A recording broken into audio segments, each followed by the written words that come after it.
Dalam tutorial ini, kita akan belajar keseimbangan panas dan massa pada evaporator efek tunggal. Yuk kita amati skema berikut. Bisa kita lihat, ada beberapa aliran pada evaporator. Uap vapor meninggalkan evaporator di bagian atas.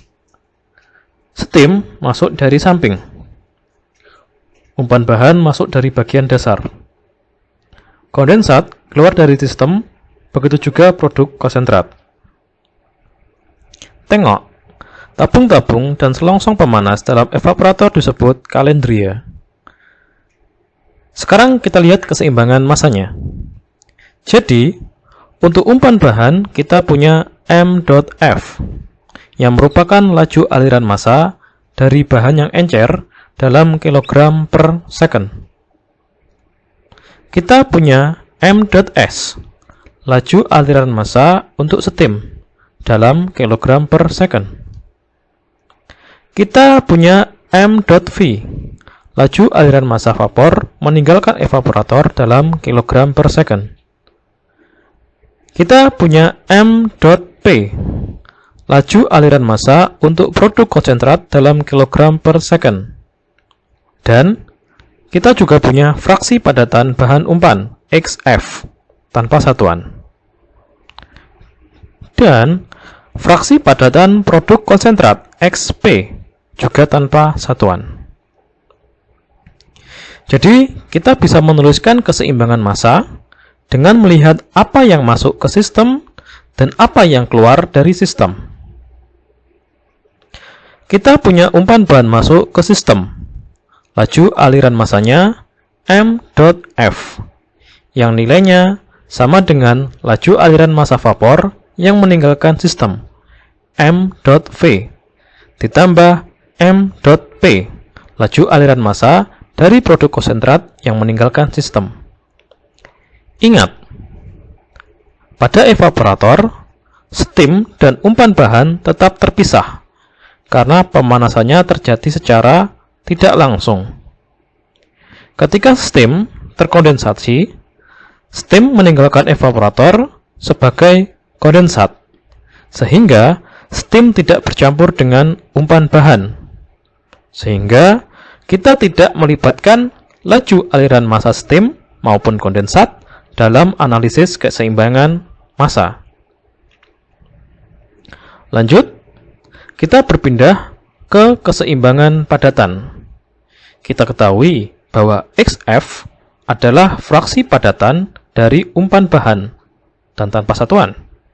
Sehingga xf dikali m.f mencerminkan jumlah padatan dalam umpan bahan dan akan sama dengan xp yang merupakan fraksi padatan pada produk konsentrat tanpa satuan dikali laju aliran massa produknya yang mencerminkan jumlah padatan yang ada di dalam aliran produk konsentrat. Ya, itulah persamaan dua kita. Sekarang, untuk keseimbangan entalpi, kita tulis m.f dikali hf, di mana hf adalah entalpi dari umpan bahan yang masuk dalam kilojoule per kilogram. Kita juga punya entalpi masuk ke sistem bersama steam. So, bisa kita tuliskan m.s, laju aliran massa steam, dikali HVS. HVS adalah entalpi dari uap vapor jenuh pada suhu TS, atau suhu jenuh steam dengan satuan kilojoule per kilogram. So, panas yang masuk sistem, baik oleh umpan bahan maupun steam, hanya ada dua aliran ini yang membawa panas masuk ke sistem, akan sama dengan panas yang keluar bersama vapor, m.v, dikali HV1. HV1 adalah entalpi uap vapor jenuh pada suhu T1. T1 adalah titik didih air di dalam evaporator yang bisa dikondisikan pada nilai vakum tertentu. Dan HV1 mempunyai satuan kilojoule per kilogram. Selain bersama vapor, panas pergi meninggalkan sistem bersama laju aliran massa produk konsentrat, m.p, dikali HP1. HP1 adalah entalpi dari aliran produk konsentrat dalam kilojoule per kilogram. Kita juga punya panas meninggalkan sistem bersama kondensat. Kondensat ini adalah yang terbentuk di luar tabung akibat steam terkondensasi. Dan kandungan entalpinya adalah perkalian m.s, laju aliran massa steam, dengan HCS, yang merupakan entalpi dari kondensat dalam kilojoule per kilogram. Ingat lagi, pemanasan terjadi tidak secara kontak langsung.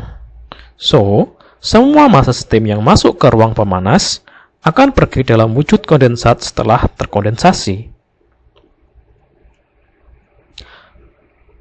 Mari kita simak bagaimana kita bisa menentukan masing-masing parameter dalam keseimbangan entalpi. Jadi kita punya entalpi dari aliran masuk HF yang setara dengan CF, panas jenis dari umpan bahan, dikali TF, suhu umpan bahan, dikurangi 0 derajat Celcius. Kita bisa memakai suhu acuan 0 derajat Celcius untuk perhitungan entalpi. Ingat, entalpi adalah nilai relatif, bukan absolut.